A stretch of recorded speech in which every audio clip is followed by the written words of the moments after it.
Many thanks for joining us on Chris TV 254 Punchline.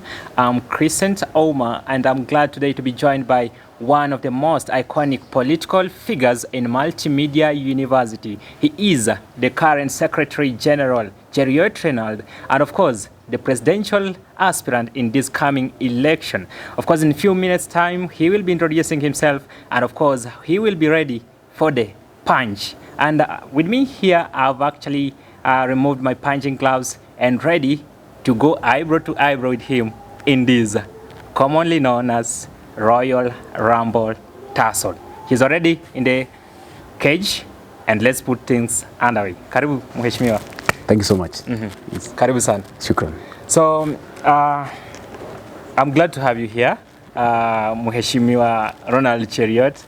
And maybe for those who don't know you, okay, kindly tell them or introduce yourself. Who is Ronald Jerriot? Where have you been brought up? Where have you studied? And how did the political journey begin? When and who inspired you? Thank you so much, Chris, for having me. My name, as you have said, are Jerriot Ronald. Officially, I'm Ronald Kiblangat Jerriot, but famously known as VAR. I'm just a student in Multimedia University, a third-year student, doing finance in the Faculty of Business and Economics, but formerly known as Financial Engineering. I'm a student, or rather my background, I come from a place known as Kapsabet.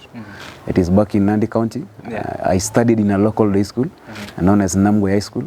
And here we are today in Multimedia University. All right. So how did your political journey begin? And do you have anyone who inspired you, or was it just inborn?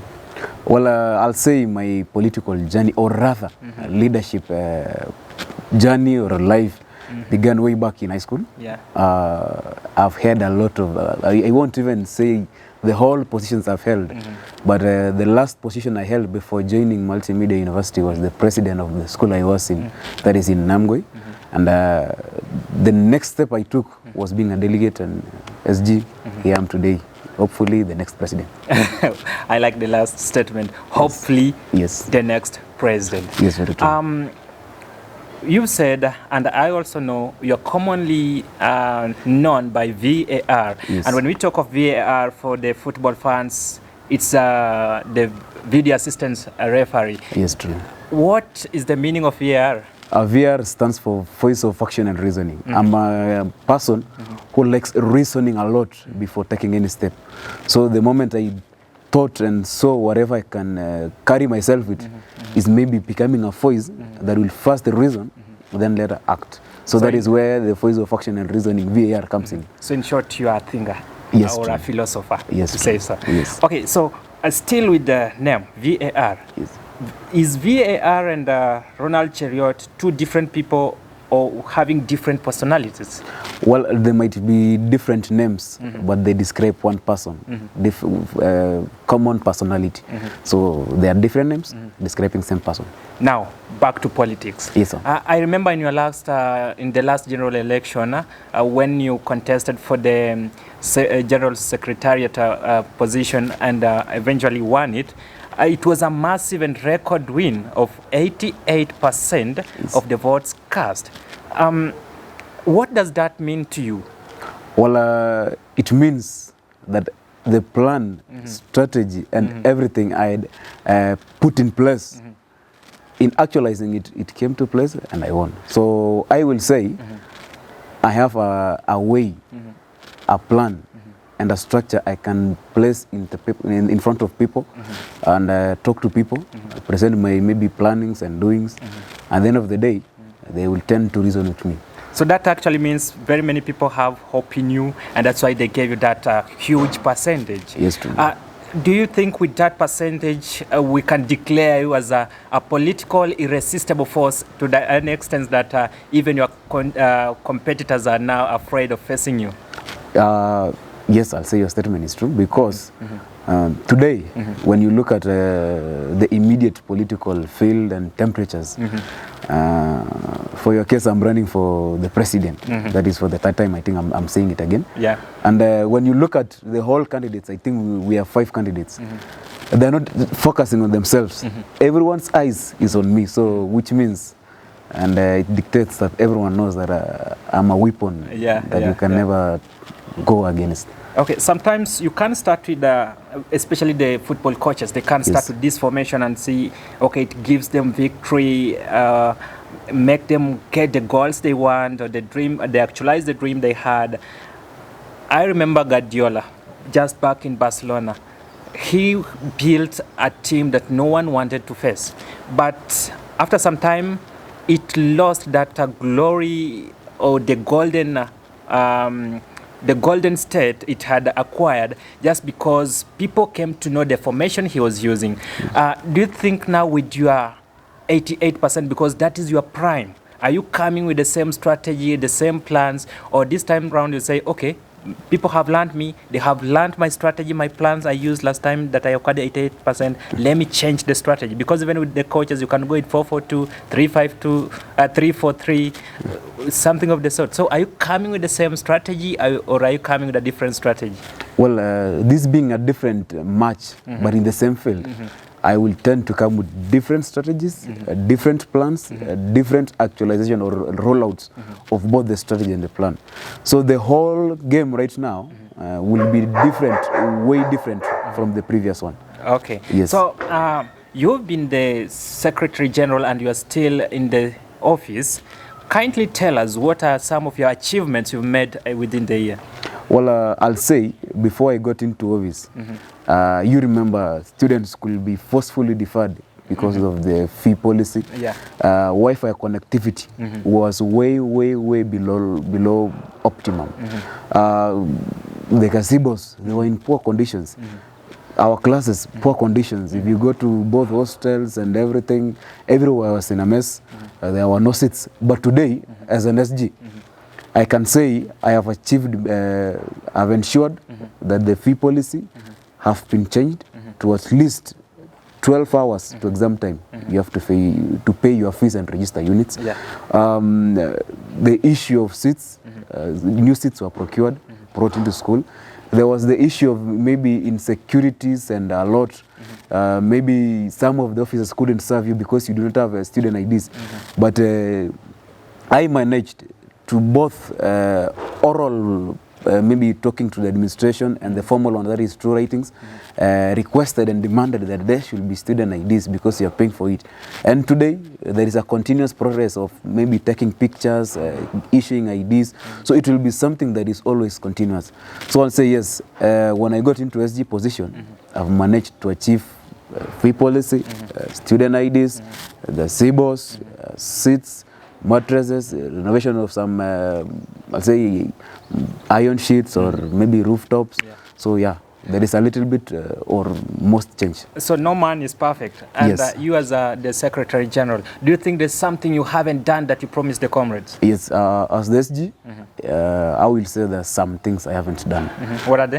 For example, the issue of insecurity in Bangla. I remember the President Emeritus, that is Honorable Nangabo Washa, who I intended to support him while I was in first year.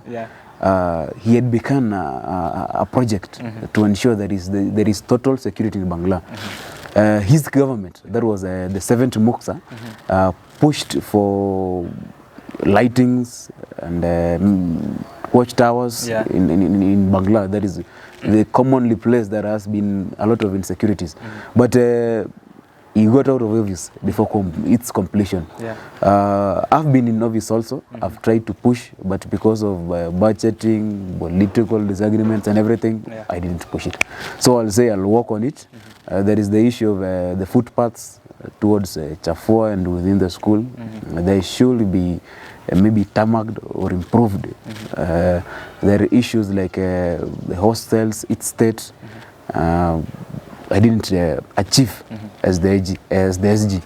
Why did you not achieve, yet you are the chief advisor of the president of the Multimedia University, and you have been in the government, and you are still in the government? Well, constitutionally, I'm the advisor of the president. And now, being an advisor and maybe told us by the constitution that you must advise the president, not everything will be taken in a positive manner.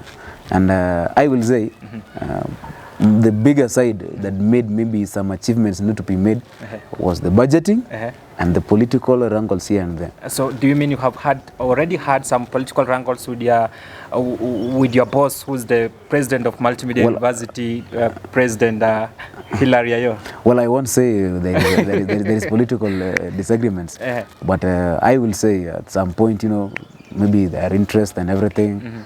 But yes, we were in the government. He was my boss. But the things we didn't achieve, I'm sure that occupying the office he was, because there were some things I was seeing him as the president. If at all he could pack me up, then it could be a success. But since, as you know, he's an engineering student, maybe he has a lot. So maybe he didn't have enough time. I think one of your agenda is to reinstate Wi-Fi, especially in the halls of residence and around the university at large. Yes. How is it going to help the comrades?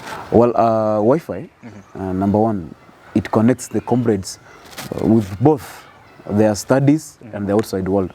Secondly, it will help a lot in the academic society, because if at all there is one or two a comrade doesn't understand from his lecturer, and then the comrade will maybe run to YouTube, follow up with tutorials, do research, maybe call his or her own families, check up on this or that. So I would say yes, every comrade will be updated as long as they are connected to Wi-Fi. They won't be left behind. How sure are you that it will be essential to the comrades? Giving this example, I have been in the Multimedia University library a couple of times. There is a Wi-Fi access both inside the library and also outside the library, right? Yes. But you go inside the library where we have the books, that will be studied by these comrades or these students. You only find 2 or 3, less than 10 students studying. But you go outside the library, we have more than 50 students who are using Wi-Fi for social media platforms such as TikToks. How is it going to help the comrades? Yet they are misusing it for TikTok. Well, I will tend to believe that you are the one who have mentioned they are misusing it for TikTok. But by the common knowledge, I will say everything is moving to technology and digitalization. Some years back, you could visit any library and you could find a lot of locomotion, a lot of congestion inside. But today, you will find a lot of them are deserted. There is no one inside. Because number one, from your phone, from the technology you are connected to, you can do your research, you can study there, you can maybe, because comrades like shortcuts, I normally see a lot of them going through videos and tutorials in YouTube. So I will tend to imagine that the students you saw believing that they are maybe visiting TikTok while maybe YouTube and tutorials. Oh, okay. I mentioned that thing because I made a practical research on it. I went just talking to some of them just about normal things.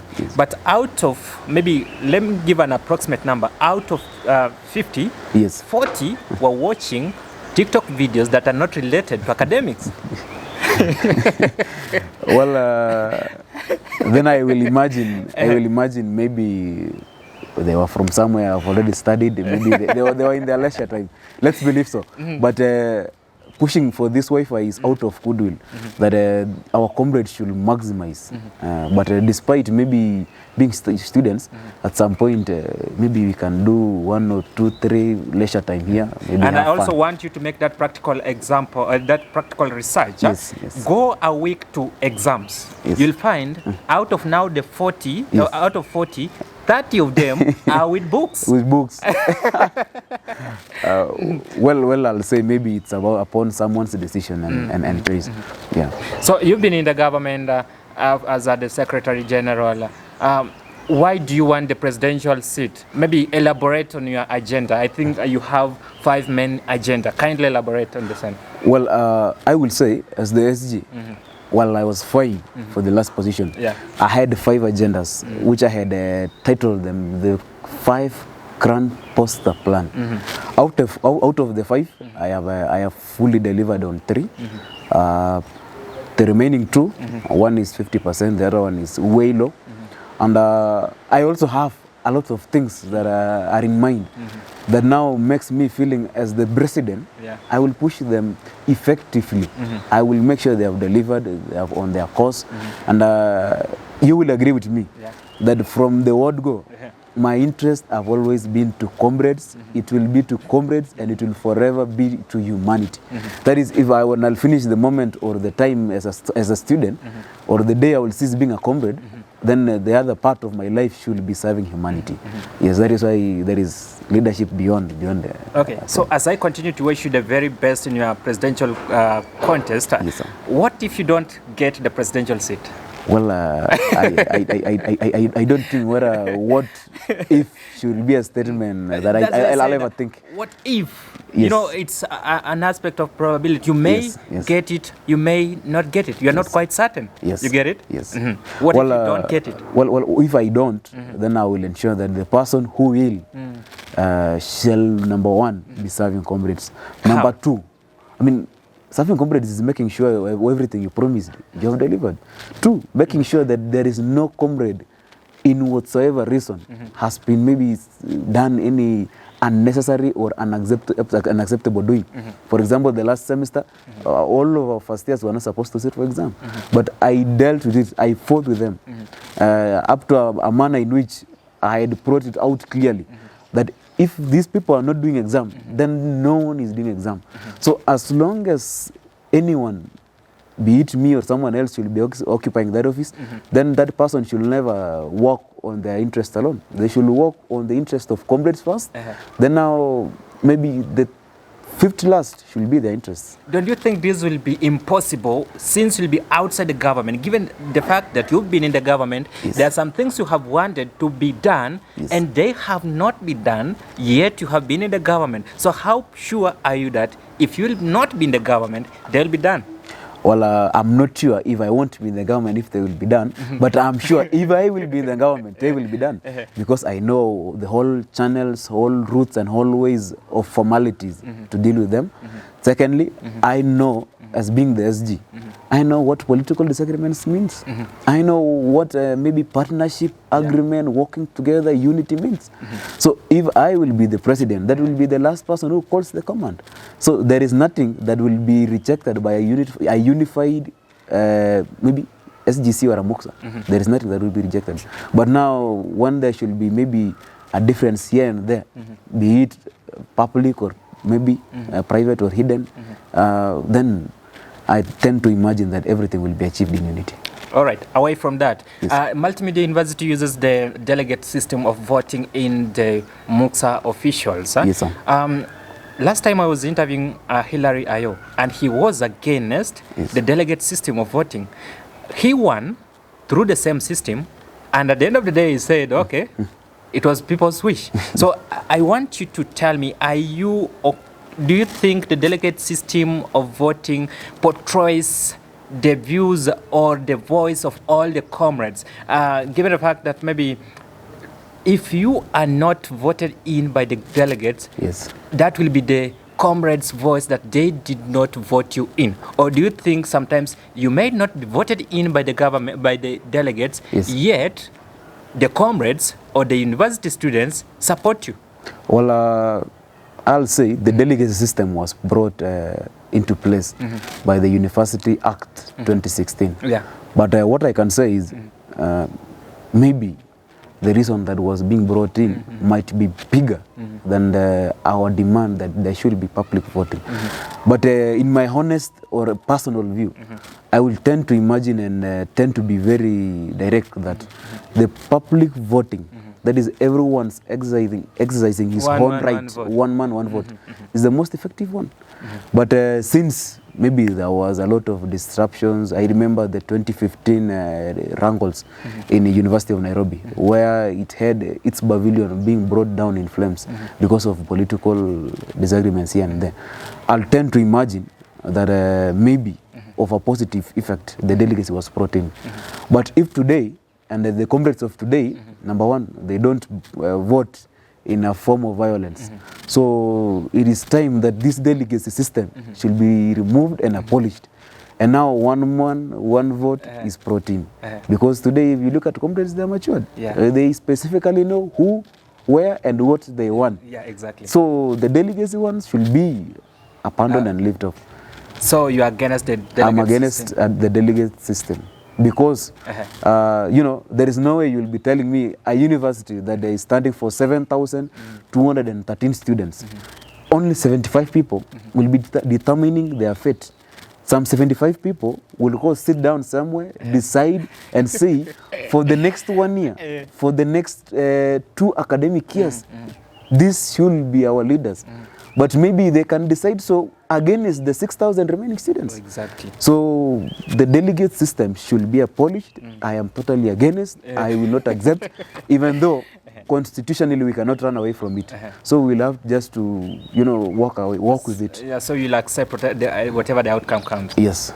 All right. So a little bit away from that, you are running for the presidential seat, and this requires good campaigns, good plans. And when you talk about campaigns, there must be funds. Yes, I agree. And I want you to be genuine when answering this question. Yes. Okay. Yes. Whom do you expect to fund your campaigns? I'll say that is one of the hardest and one of the easiest questions. But I will tell you, personally as a person, while I was running for SG last year, you remember very well, people went around, you know, maybe my opponents then went around looking for cartels here and there. But on my case, I was so reluctant. On my case, I used to run everything by my own. I had my own resources. Approximate amount used? Approximate. Okay, well, it will cost, for SG, it costed me 200 to 230 something thousand. Yes. You remember you are a student. Where did you get all this amount of money? Well, personally, before I joined Multimedia, I had some exactly after high school. That is, we did our exams in the corona period. So we had a very long time out of school, out of studies, and out of the normal routine that you must have your book, you must run with this, you must do that. So I used that moment to make a shillings here and there. Immediately after KCSE also, for the 6 months I was at home, I acquired myself a job. It made me earn a 15,000 salary every month.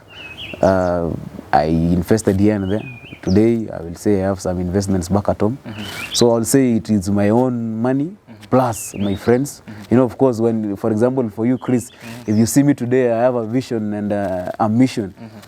If you are a true friend, you will come in and say, this one is nice. Then I will support you in making sure your dream or your vision comes to light. So my friends came in, chipped in here and there. So yeah, it was my fans and my friends. Today also, I will say, I've used the SG position to build myself personally and build comrades. I went outside, talked to leaders, done some business here and there outside.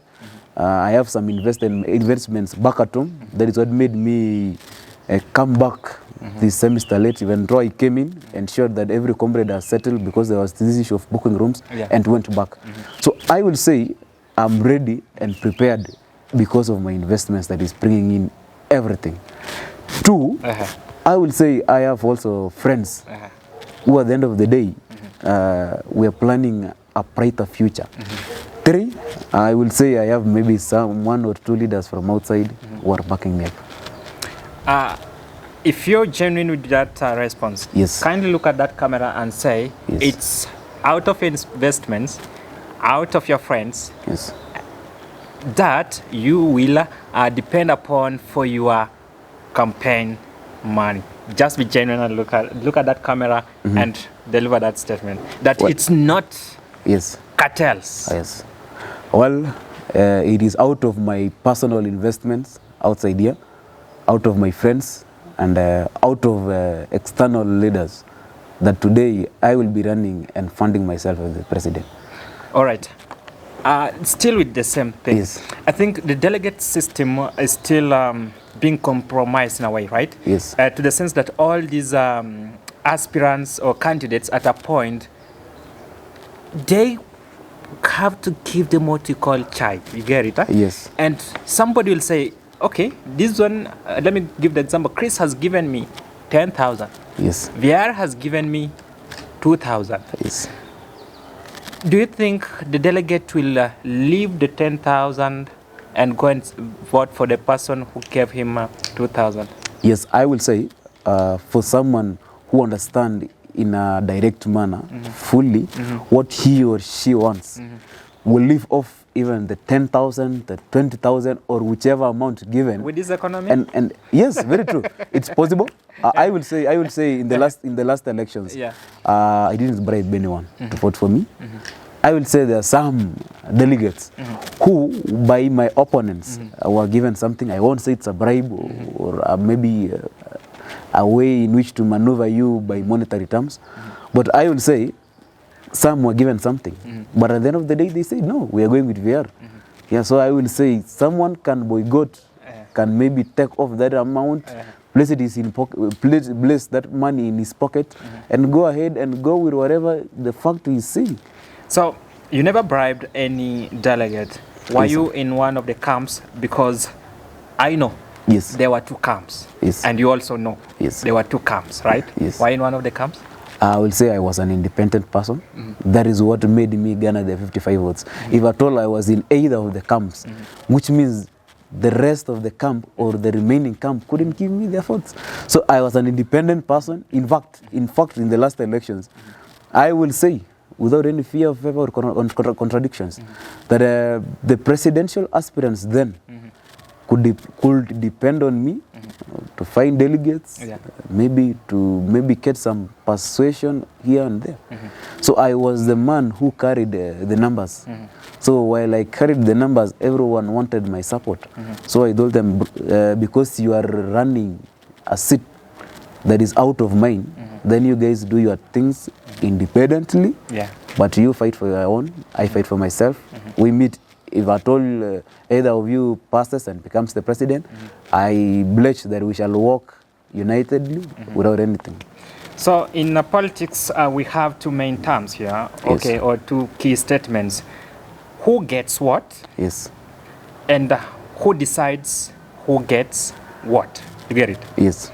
So if you win this presidential contest and become a president, how sure are you that it's you who will decide who gets what, and it's you who will decide who gets, or you are the one, how sure are you that you are the one who will decide on who gets what? Okay? Yes. Because I'm saying who gets what in the way that we've heard of these cartels, right? Yes. They sponsor someone. If he wins the seat and wins the presidential seat, he needs the favor back. Yes. He wants somebody to give the hand back. Okay? So it becomes a hindrance in delivering what you promised. Yeah, because this person sponsored you with a lot of resources and he wants the resources back. So how sure are you that it's you who will control on the statement who gets what? Well, personally, you have said cartels. Same as you, I've also been hearing about cartels because I've never encountered one. I've never been around one. But from my observation, I have observed the previous government, our government. I do not know about the government before because we didn't find it. But what I can say is any person who is controlled by cartels shall never dictate who gets what. In fact, they are the cartels who determines who gets what where.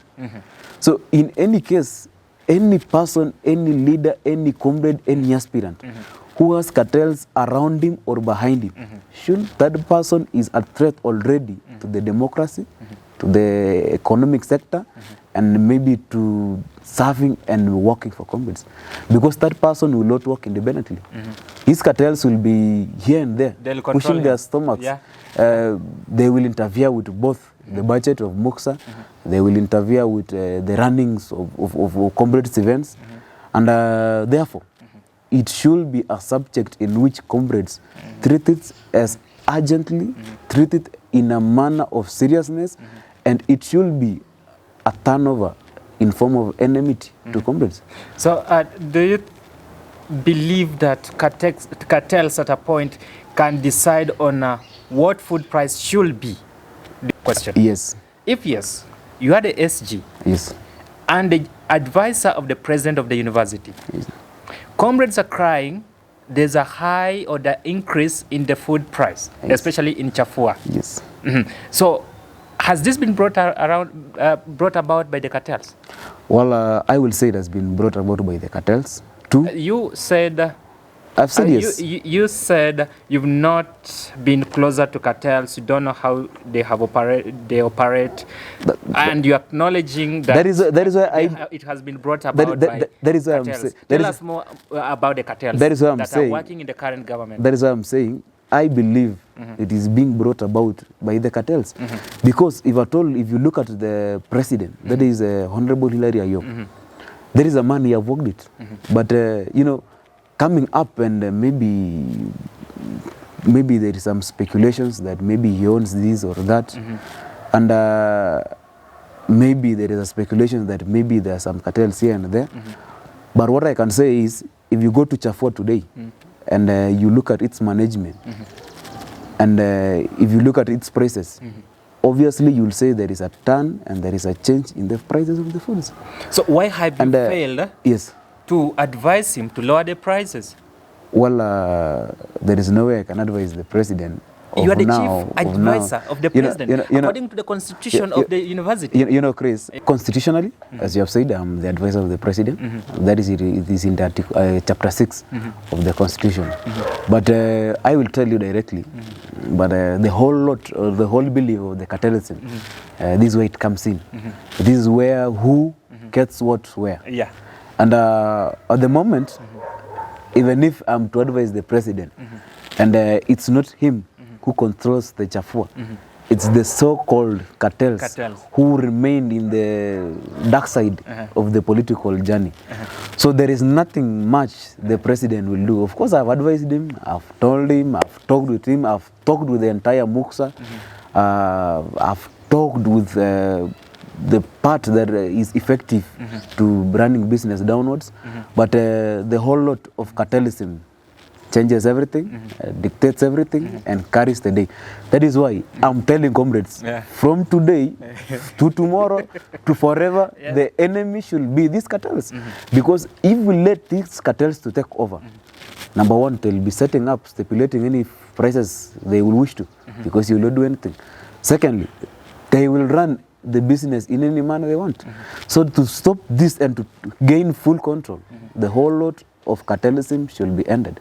So you said you've just been talking to your president. Does he mean now he's listening to the outside voices rather than listening to you, whom you dwell with him and share the same political table? Well, I won't say, I won't confirm that he's listening to the outside figure. Could he be listening to your voice? He could have lowered the prices. Of course not. But what I can say is the final person who carries the day, I confirm to you again that it will be the cartel.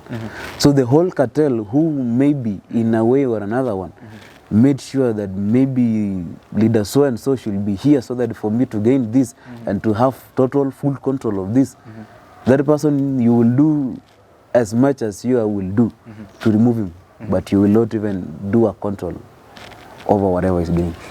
I know most students are going to Chafua because of the high quality food as compared to mess.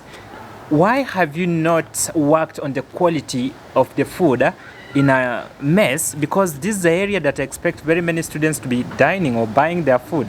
And as a result, because of the increment of the food price in Chafua, they have opted to go to that Kibanda woman, commonly known as Made, at Bangla. And this one is posing them, they're getting paused to the insecurities, because we have been hearing of a lot of insecurity incidences happening there, being attacked, being robbed. Why haven't you worked on the quality of food in mess?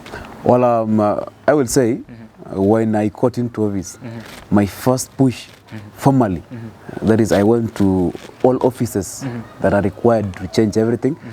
orally. I went formally. I wrote letters, proposals, demands, requests, and took it to officers. And the first push to change everything was number one, to ensure there is enough labor. If today, if you go to mess, you will find that there is a little or inadequate labor. So I wanted the number of workers working there be increased. Secondly, the method of payment, my push was to be changed from the current demand of cash to the cashless format. But I will say, unconditionally, everything was changed because of the occurrence.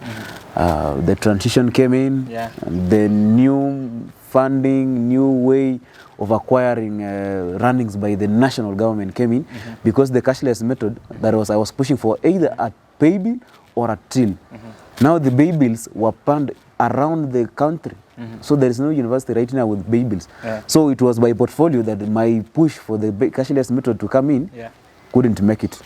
The second one was about maybe increase of labor and increase of both quantity of the food prices that is being cooked and the quality.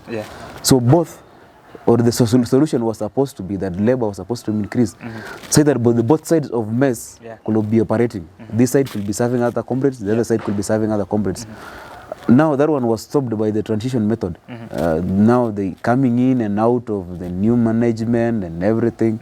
So there was no effectivity in any rollings.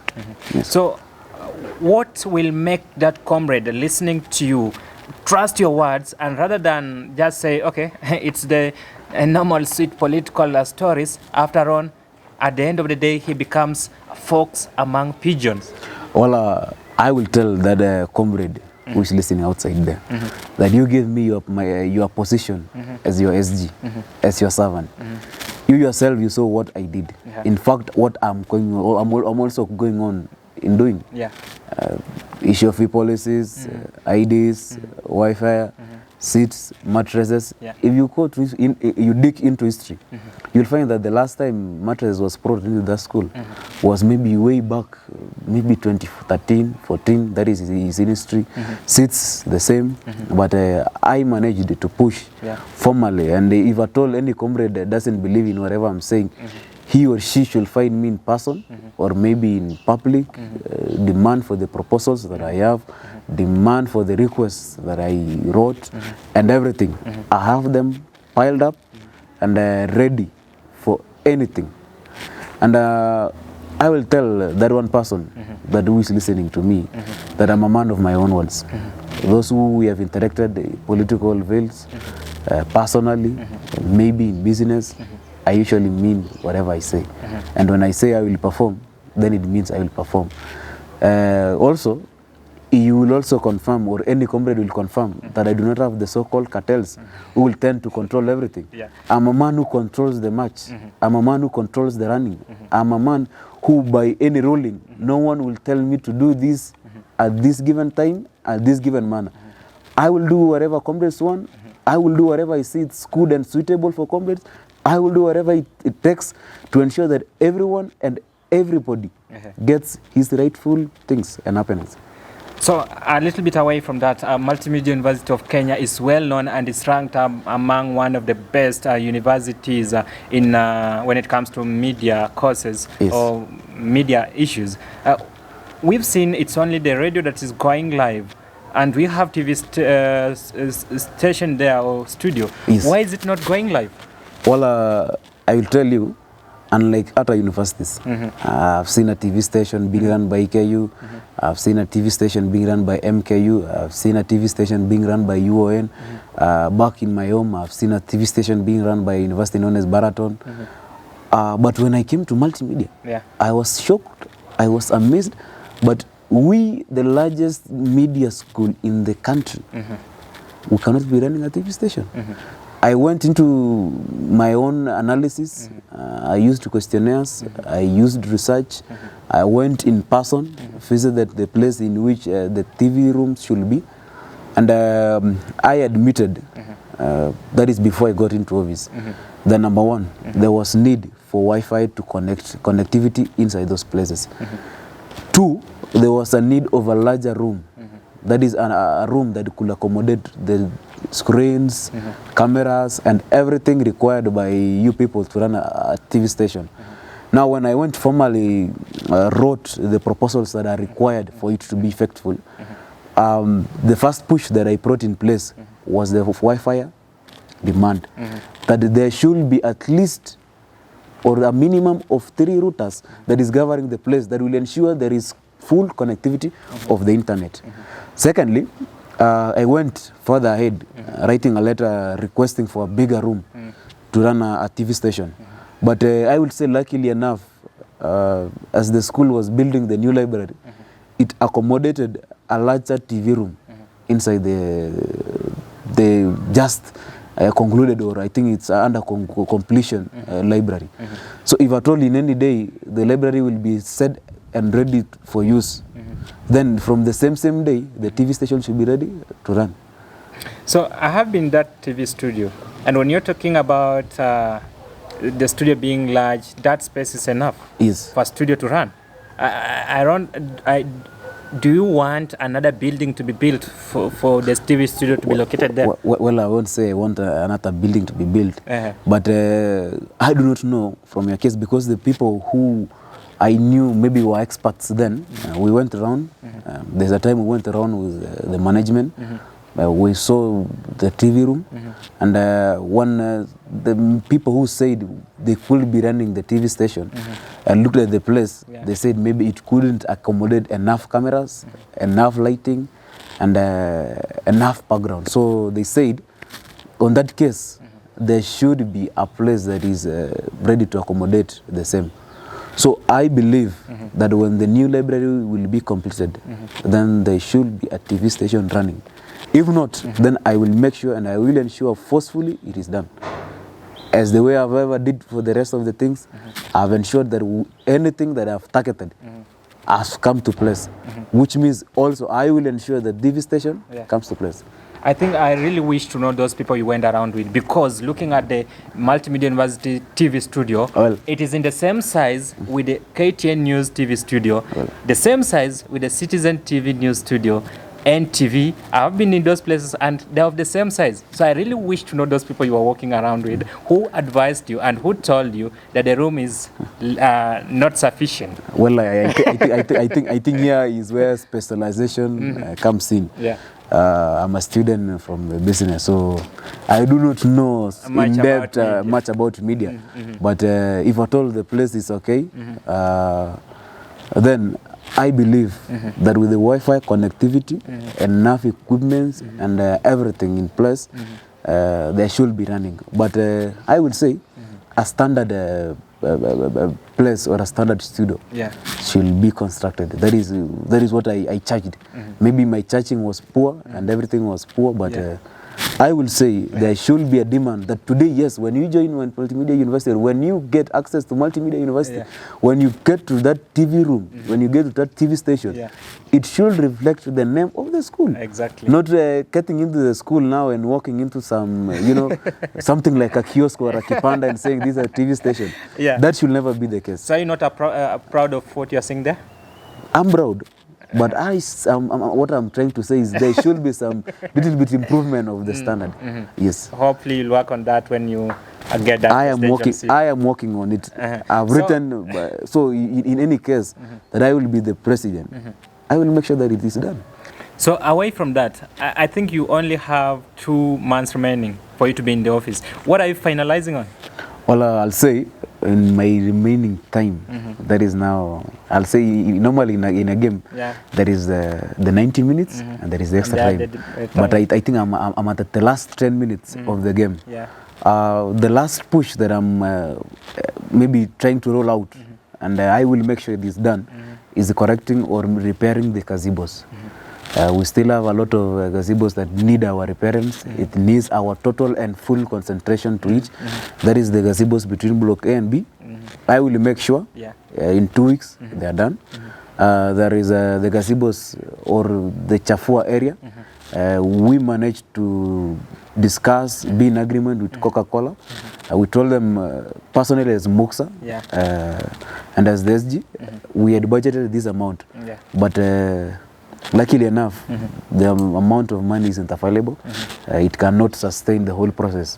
So where, since we are number one people who give you profits, so the benefit should come mutual ways. You benefit with our interests. That is, we come and purchase your equipments, your products. On the other hand, how are we supposed to benefit? So that is where Coca-Cola came in, helped us in installing gazebos in all places where there is shops. That is in the Chafua area, the STC shops, and the Madhe shop upwards. Coca-Cola helped us in painting, placing gazebos and installing Wi-Fi's. But as now Muksa, we shall be finalizing on number one gazebos, secondly, and on some repairings of the rooftops of the museum area. Yes. Okay, I want to ask you one tricky question. Yes. I know as the president, if you win the seat, you are the link between the students and the administration. Yes. You are the bridge, right? Yes. But it happens that you have to sideline. We get those incidences whereby you either have to sideline with the administration or with the students, because that is following one of the Aristotle's law of logic, which is the law of non-contradiction. It's either you are this side or the other side. Or the other side. So when that happens, will you sideline with the administration and betray the 7,000 who voted you in, or will you sideline with the 7,000, then risk or be ready to face the consequences from the administration? As always, I've been, or the case I've always been, I have always been sidelining with the comrades. I will be sidelining with the comrades in any manner, in any case, in any era. I will die with the comrades. So I will always choose comrades, the people who chose me first before choosing anything else. So in any way in which there is a demand that I should pick sides, by portfolio, directly, I will pick a side of comrades. All right. So maybe we are just concluding. Yes. There have been a lot of, you have been attacked. Yes. Especially in the social media and multimedia swaggers. What's not happening? Why are you being attacked?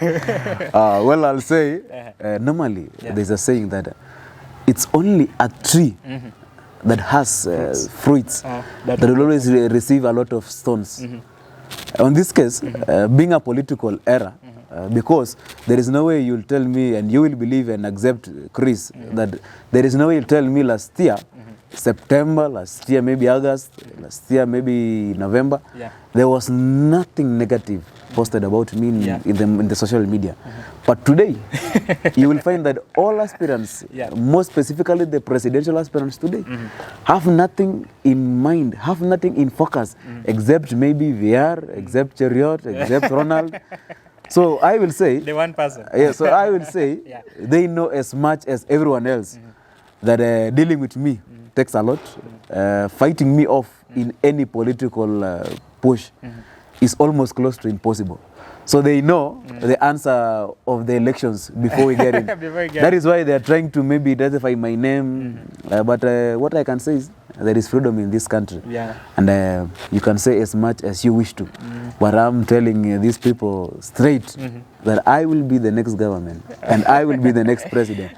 So the earlier you get to terms with it, the better. All right. Yes, because if this will be the case in vying, then what will you do when I get into office? Will you defer? So take it. Okay, so who is your role model in the political world? In the political world, I will say my role model was William Samoei Ruto. Many today came to know William Ruto when he was the deputy president, but I knew William Ruto when he was the MP of Eldoret North. We come from the same region. I've been observing him, and more in depth, I will say there is a way he could talk in our dialect.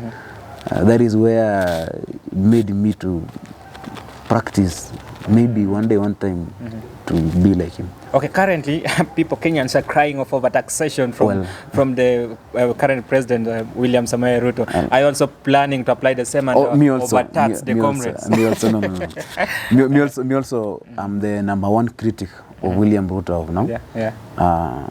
I'm the number one person who will say that as a president, he's taking the country to a side we never imagined. It's taking a country to the side we never believe. But they normally say there is a hope of a tomorrow. So me personally, being a leader and being in a corridor that will make sure that at the end of the day, you are the one making a decision. I will say some conditions will always make you maybe seem imperfect, seem not to know what you are doing, but the decision might be the only one and it might be the only choice you have to. It's either you take it or you don't make it. Okay, so where do you see yourself in 5 years' time politically? Well, a member of parliament of Bureti.